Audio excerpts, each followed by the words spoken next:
According to U.S. officials, Venezuelan President Nicolas Maduro and his wife, Cilia Flores, were captured during a U.S. military operation and have been removed from Venezuela. U.S. President Donald Trump has confirmed that Maduro is in U.S. custody and will be prosecuted in the U.S. District Court for the Southern District of New York. There, Maduro will face long-standing federal charges related to narcotics trafficking, corruption, and money laundering. Trump described the operation as the end of a criminal regime. Inside Venezuela, uncertainty is now the defining reality. To prevent further instability, President Donald Trump stated that the United States would temporarily oversee Venezuela's government while new leadership is selected. We're going to run the country until such time as we can do a safe, proper, and judicious transition. So we don't want to be involved with having somebody else get in, and we have the same situation that we had for the last long period of years. So we are going to run the country. We're going to have our very large United States oil companies, the biggest anywhere in the world, go in, spend billions of dollars, fix the badly broken infrastructure, the oil infrastructure, and start making money. We're going to be taking out a tremendous amount of wealth out of the ground, and that wealth is going to the people of Venezuela and people from outside of Venezuela that used to be in Venezuela. And it goes also to the United States of America in the form of reimbursement for the damages caused us by that country. This idea can become deeply unsettling to other governments across the globe, where an external power removes a leader, prosecutes them abroad, and supervises the transition.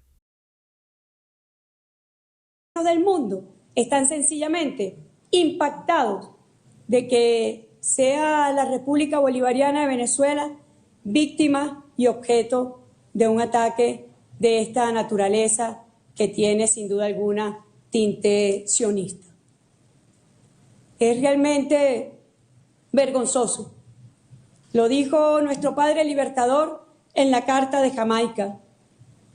El velo se ha rasgado, ya hemos visto la luz y se nos quiere volver a las tinieblas.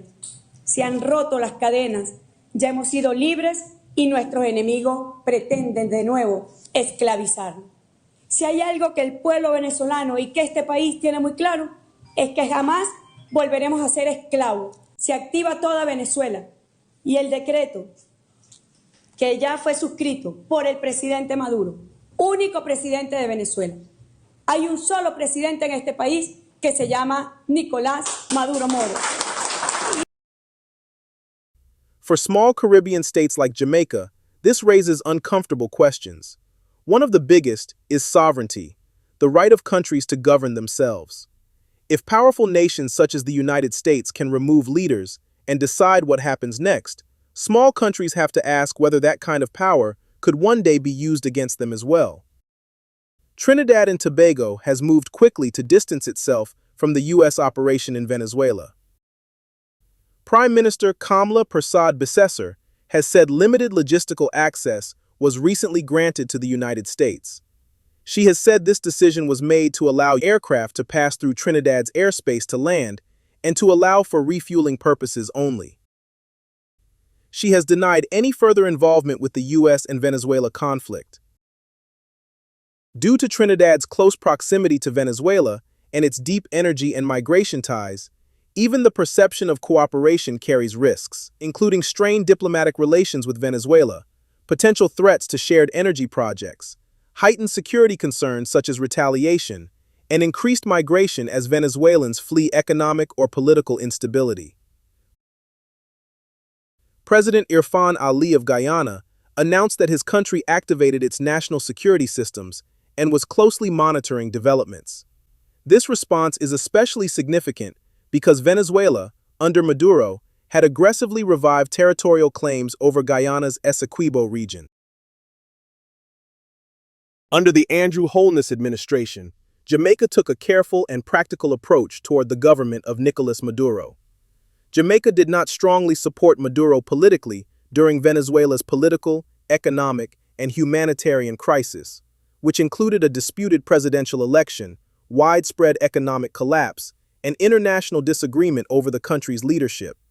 At the same time, Jamaica chose not to openly challenge or oppose his government.